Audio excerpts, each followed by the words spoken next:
Okay, మనం నిఫ్టీలో trade చేస్తున్నాం. ఎన్ని పాయింట్లు మన ఎస్ఎల్ వచ్చి 30 పాయింట్లు ఎస్ఎల్ పెడతాం.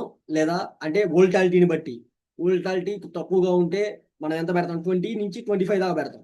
అంటే ఎక్కువగా ఉంటే 30 పెడతాం. ఓకే, అది నిఫ్టీలో మనం పెట్టే స్టాప్ లాస్. ఇప్పుడు స్టాప్ లాసు, టార్గెట్, ఈ ఆదాయం వచ్చేది పక్కన పెడితే మనం చార్ట్ని ఎలా రీడ్ చేయాలి, ఇండెక్స్ని ఎలా రీడ్ చేయాలి, ఇండెక్స్ని రీడ్ చేసి ఆప్షన్లో పోయి ట్రేడ్ చేయాలి. జనాలందరూ డైరెక్ట్గా ఆప్షన్ పెట్టేస్తారు, ఇండెక్స్ చూసేవాడే లేడు. ఫస్ట్ ఆఫ్ ఆల్ డైరెక్ట్గా ఆప్షన్లోకి పోయి ఆప్షన్స్లో లెవెల్స్కి ఇస్తారు. ఆప్షన్స్ లెవెల్స్ పని చేయవు. ఎందుకు పని చేయవంటే ఎవరైనా సరే యాజ్ అనలిస్ట్ ఇండెక్స్లో చూసే పెట్టుబడి పెడతాడు. ఓకే, వాళ్ళు ఎవరైనా ఎలాగైనా పెట్టని మనం ఒక అనాలిసిస్ చెప్తాం. ఇప్పుడు మన అనాలిసిస్ ఏంటంటే టెక్నికల్గా, ఫండమెంటల్గా మన దగ్గర ప్రతిరోజు నేను చెప్పేది అది. బ్యాక్ నా వీడియోస్ చూస్తే ఒక 40 చిల్లర పెట్టిన వీడియోస్, ఆ వీడియోస్లో కూడా నేను ఇదే చెప్పేది. అప్పుడు నేను మనీ పెట్టట్లేదు, మనీ పెట్టి నేను చూపిలే. అప్పుడు చెప్తున్నా నా అనాలిసిస్ అయితే ముందే పోస్ట్ చేస్తున్నా.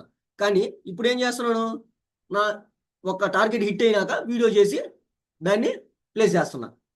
ఓకే, ఇప్పుడు ఏంది ఇక్కడ టెక్నికల్గా, ఫండమెంటల్గా మనం ఒక లెవెల్ పట్టుకొని రీచ్ చేస్తాం. ఆ లెవెల్ రీచ్ చేసినాక మన ఎంట్రీ అనేది మన జోన్ దగ్గర నుంచి ఉంటుంది. ఓకే, టెక్నికల్గా, ఫండమెంటల్గా ఏ వేరే లెవెల్స్ పట్టుకొని రీచ్ చేసాం.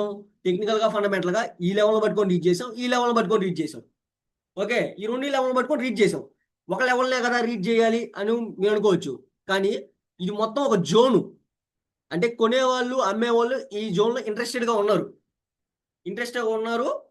అందుకే కదా ఇక్కడ నుంచి బై జరిగిందా, నువ్వు ఇక్కడ నుంచి బై చేయొచ్చు కదా అంటే నేను బై చేయను. ఎందుకంటే యాజ్ అనలిస్ట్గా నేను ఆల్రెడీ ట్రెండ్ ఏంది, డౌన్ ట్రెండ్లో ఉంది. డౌన్ ట్రెండ్లో ఉన్నప్పుడు మార్కెట్ అనేది ఏదైనా స్ట్రాంగ్ రెసిస్టెన్స్ తగిలితే నాకు కావాల్సిన 60 పాయింట్లు, మీ మ్యాక్సిమం ఇంకా 100 పాయింట్ల దగ్గర కూడా వెయిట్ చేయగలను. కాకపోతే అదే ఫ్లోలో 100 వస్తే తీసుకుంటా, కానీ లేదా 60 పాయింట్లకి అనేది ఎగ్జిట్ అవుతా. నేను ప్రతిరోజు చేయాలనుకుంటున్నా, ప్రతిరోజు ప్రాఫిట్లో ఉండాలనుకోవాలి. కానీ ప్రతిరోజు వసద్ది. నిన్న కూడా 165 పాయింట్లు వచ్చింది సాయంత్రం దాకా ఉంటే. ఈరోజు ఆల్రెడీ 80 చిల్లర వచ్చింది, కానీ నేను 60 తీసుకొని ఎగ్జిట్ అయిపోయా. ఓకే, ఇది మన అనాలిసిస్. ఇది టెక్నికల్ ఫండమెంటల్. ఈ లెవెల్ పట్టుకొని రీచ్ చేసాం. ఇది మన జోన్. మన జోన్కి ఏం చేసింది, ఫస్ట్ పోయింది, కిందకు వచ్చింది, మళ్ళీ ఏం చేసింది, ఇక్కడ పోగానే ఈ టైంలో మన ఎంట్రీ ఉండింది. ఏది, ఈ రెడ్ క్యాండిల్ టైంలో మన ఎంట్రీ అనేది ఉండింది. ఆ టైం ఎంత, ఆ రెడ్ క్యాండిల్ టైం అప్పుడు ఆ టైం ఎంత, మనకి ఎంతసేపులో ఆదాయం వచ్చేసింది. జస్ట్ 3 క్యాండిల్లోనే ఆదాయం వచ్చింది. అంటే జస్ట్ 15 నిమిషాల్లోనే నాకు 60 పాయింట్లు ట్రిగర్ అయిపోయింది. ఎన్ని గంటలకి, 11:25కి ఎంట్రీ తీసుకున్నాను, 11:35కి ఎగ్జిట్ అయిపోయింది. అంటే జస్ట్ 15 నిమిషాలు నేను ఎంట్రీ తీసుకున్నాక. ఇంకా ఆ ఫ్లోలో వస్తుంది, మళ్ళీ ఇక్కడ దాకా రావాలి.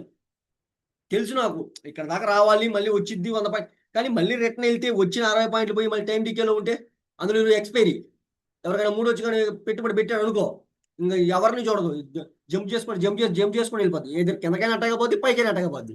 ఓకే, ప్రతిరోజు తీసుకోవాలనుకోవాలి. ఓకే, ఇది ఒక చార్ట్, ఒక అనాలిసిస్. ఇప్పుడు మనం మనం దాంట్లోకి వెళ్దాం, మనం ఆప్షన్లోకి వెళ్దాం. ఆప్షన్లో చూద్దాం ఇప్పుడు. ఓకే, ఇది మనం ఒక ఆప్షన్. ఓకే, చూద్దాం. ఇప్పుడు ఎంట్రీ తీసుకున్నాను కదా, ఎన్ని గంటలకి, 11:25కి ఎంట్రీ తీసుకుందాం. ప్రాఫిట్ రన్ అవుతుంది చూడండి. ఈ టైంలో మన ఎంట్రీ ప్లేస్ అయింది. ప్రీమియం స్ట్రైక్ ప్రైస్ ఎంత, 23,500. Deep in the money. నేను డీప్ ఇన్ ద మనీయే చేస్తా, అవుట్ ఆఫ్ ద మనీ ఈ చేయను. Deep in the money. Deep in the money ఎందుకు చేస్తానంటే ఏదో ఎస్ఎల్ పోయినా ఇమీడియట్గా పోద్ది, ఆదాయం వచ్చినా ఇమీడియట్గా వస్తుంది. చూడు, ఇప్పుడు ఆదాయం 15 నిమిషాల్లో నాకు కావాల్సిన 7,900 అనేది వచ్చింది. 7,900 అంటే ఏంటి, 60 పాయింట్లు తీసుకుంటున్నాను కాబట్టి 7,900 వస్తుంది ఎగ్జాక్ట్గా. అదే ఫ్లోలో వెళ్ళొద్ది, కానీ నేను అక్కడ ప్లేస్ చేసి పెడతా. మీరు అదే ఫ్లోలో 100 పాయింట్లకి వెళ్తే ఓకే. కానీ ఈరోజు అంటే మార్కెట్ అనేది పెద్ద వోల్టాలిటీ లేదని నేనేం చేశాను, దాన్ని ఎగ్జిట్ అయిపోయాను. ఓకే, అది 60 పాయింట్లకి. అది ఓకే, ఇది మన అనాలిసిస్ ఈ రోజుకి. ఓకే.